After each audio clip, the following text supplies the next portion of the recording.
Welcome to the Slop Temple. We pray this video helps. In this video, I will show how to make tomato soup with canned tomatoes.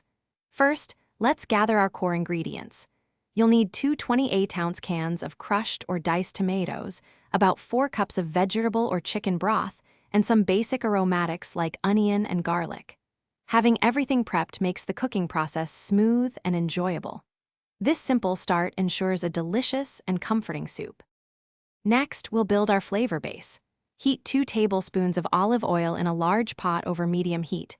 Add 1 diced onion and cook until softened, about 5 minutes. Then, stir in 2 cloves of minced garlic for about 1 minute until fragrant.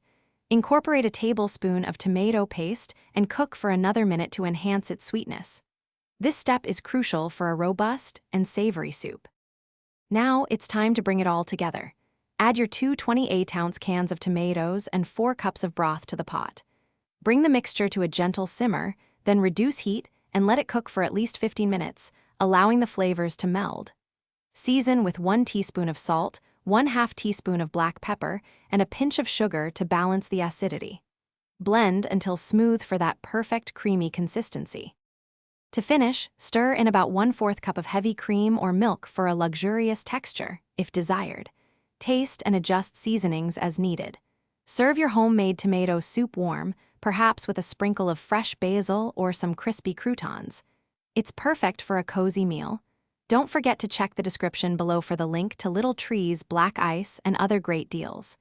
Enjoy your delicious, comforting soup. Thanks for watching. Consider subscribing if we helped you.